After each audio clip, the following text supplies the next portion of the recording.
अस्सलाम वालेकुम नाज़रीन, मां आहियां शुएब अली उमरानी ऐं तव्हां ॾिसी रहिया आहियो BR टाइम न्यूज़। सभ खां पहिरियां शामिल कंदासीं हीअ रिपोर्ट। इमरान हुकूमत ख़िलाफ़ अमरीका का बि साज़िश नाहे कई। अमरीका पाकिस्तान खां के बि अदा न घुरिया।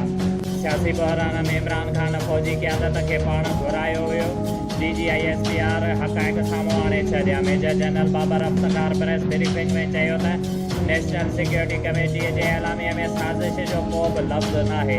प्रेस कॉन्फ्रेंस खां पोइ इमरान ख़ान जो बैरूनी साज़िश जो बयानु ग़लति साबित थी वियो। वज़ीर आज़म आज़ाद कश्मीर सरदार अब्दुल क़यूम नियाज़ी इस्तीफ़ा ॾेई छॾी।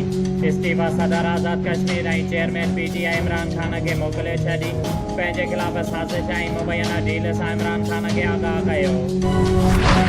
दफ़्तर ख़ारजा जो वज़ीर आज़म जे लाइ मुबारकबाद जे पैगाम ते अमेरिका जो ख़ैर मुक़दम। तर्जुमान दफ़्तर ख़ारजा चयो त पाकिस्तान ऐं अमेरिका तालुकात ऐं बाहिमी मुफ़ाद ते मबनी तालुकात आहिनि। पाक अमेरिका तालुकात खे वधीक गहरो ऐं मज़बूत बणाइण जा ख़्वाहिशमंद आहियूं।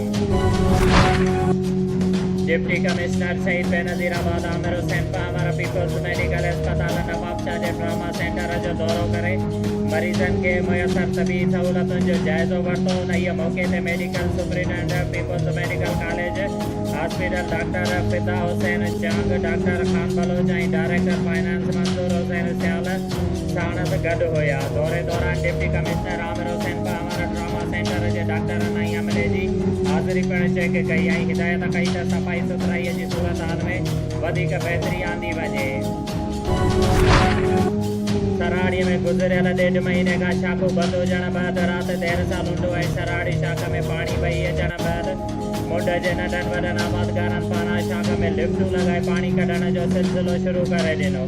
जंहिं बैदि इरिगेशन अमले सराड़ी पुलिस जी मदद सां लॻायल लिफ्टूं कढायूं वयूं। उन मौक़े ते मीडिया सां ॻाल्हाईंदे सब इंजीनियर इरिगेशन ज़ुबैर अहमद जमाली चयो त SDO इरिगेशन शहदादपुर सिराज अहमद मेमण समेत बाला ऑफिसरनि जे हुकूमत तहत शाखुनि ते लॻल लिफ्टूं मशीनूं ऐं नूलियूं कढाए आबादगारनि खे आख़िरी मोहलत ॾिनी वई आहे त अगरि ॿीहर नूलियूं या लिफ्टूं लॻायूं त तव्हां ख़िलाफ़ केस दाख़िल कयो वेंदो।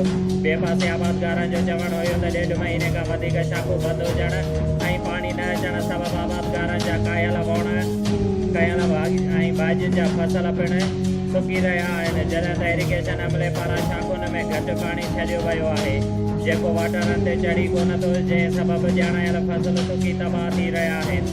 जंहिं सबबि आबादगारनि खे करोड़े रुपयनि जो माइशी नुक़सानु रसी रहियो आहे। हुननि वधीक चयो त जेकॾहिं पाणी पूरो ॾिनो वेंदो त केर बि लिफ्टूं न लॻाईंदो। शुएब अली उमरानीअ खे ॾींदा इजाज़त। वधीक ख़बरुनि ऐं अपडेट्स लाइ ॾिसंदा रहो BR टाइम न्यूज़।